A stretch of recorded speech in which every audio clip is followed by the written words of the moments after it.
Hi everybody, welcome back to my channel. I'm Mckayla from the Kama Mama Co, and we're going to talk about how to optimize your images on Showit, specifically Showit, not your Showit blog, for SEO. So first we're going to talk about like what Showit can do, and then we're going to talk about what you should do and why it matters, and then we're going to get down to the nitty-gritty of how to do it. So just stick with me here, okay? Alright, so the preferred image size for SEO is about 70 to 100 kilobytes, but Showit can handle a lot more. They are a platform for photographers, or were originally anyways, so they definitely have the ability to do more. It's just, should you do more, is the real question, because big images will slow down your site. Big hefty images will make your pages load much slower, make the images load much slower, so somebody might be on your website and you'll be talking about this beautiful image that you've done, or that makes a huge impact like on how your page converts, and they can't even see it because it's not loading. So that's kind of where that comes in. On Showit, they do have some things like you can do, but it is very limited in functionality to a certain extent. So there's certain things you can't do when you upload them, or you have to do before you upload them, or you have to do in your page design versus like in your actual media library, which is different than say like Squarespace or WordPress, because WordPress has a lot of adaptability there. So there's just different things that you can do.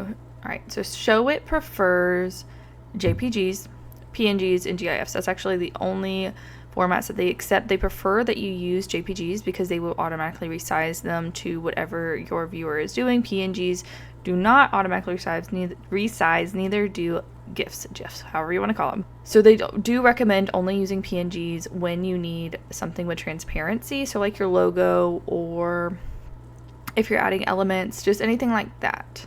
So how do you get your images to be SEO friendly? So there are two ways you can actually upload your images into Showit, and this kind of plays a role in what you're going to do first. So you can like batch upload. So to batch upload, you're going to go to your media library and you'll just upload files, and you can click and create new folders. But if you're going to do it this way, you cannot rename these titles in your media library. They are what they are, and unfortunately your media titles, your image titles, do play a role in your SEO. You want to make sure that your title is relevant to the image and relevant to your website as well. So this, you're going to do a lot more work before uploading to Showit, but then once it's in there, it's in there. So this is a great option if you're doing brand shoots and you know that you're going to want all those ready and available for use, or like when you're uploading your logos, or if you have stock images that you prefer. So like all of these are ones that I knew I was going to use on my website, or might want to use on my website, so I uploaded them. I didn't use them. These are from the very beginning, so they're not very optimized, but that would be the method that you use there. Now, for individual photos, or say you're building out your page as you go, you will do it as you work. So for example, you would go here, swap image or upload image. This is really handy if you're using a template, because there's typically images already in place and you just upload, versus when somebody's building out your website, they do it for you. So you would swap image and upload this here. You need to know which way that you're going to upload before you even do anything else, is because it's going to change how you're going to take the next step or do the step beforehand. I recommend going through all your images and resizing to make sure that they are at that 7 to 100 kilobytes.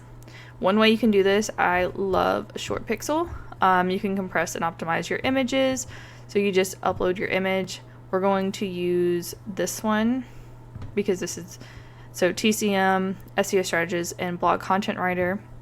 And so you can drop up to 50 files to optimize, and this is just free, so you don't have to pay or anything. They do offer paid plans, but you can worry about that later. If you were doing a big batch drop and doing the renames and everything before you upload, and just doing a big upload to Showit, you would go ahead and drop as many images here as you want to, that you were okay with, bringing down to this and knowing that you're going to use on your website. But if not, you're just going to do like me, and you're going to take your individual image, go ahead and rename it or save it for after, but then you're going to drop it in. It's resizing it. So we just have to wait for it to finish, and this essentially brought it down to that SEO size that we prefer, just so it's not taking up a lot of space, because this was a professionally done photo. So that means it does not have, it's not small, like it was done in an image. So it's showing you how much it brought it down, and you can look at it so you can see if like the quality changed much. It really didn't. It looks just as good in my opinion, or at least to the naked eye. I'm not struggling about it for the placement that it's in, so then you can download it. Make sure that your title was saved the same. Okay, so it shared it right here. It's got the one beside it. And so what I'll do is I'll swap image here. And we're going to upload the file. So this is the new one. And this is the one that is sized well. Go ahead and put it here. Alright. So now we have an image that is the right size. It already has our SEO title. If I did not specify this, so like here, it's got the one, I can go ahead and take that out. It's got the SEO title here. Then we're going to add the description. So it's TCM SEO strategist. So we will do the comma, co, SEO strategist and content writer. And then this is where you can kind of get a little bit, not creative, but observant. So you can leave it here. So it's just describing who is in the image. You can say doing keyword research because I'm looking at my phone, or connecting content strategy. You can take it further.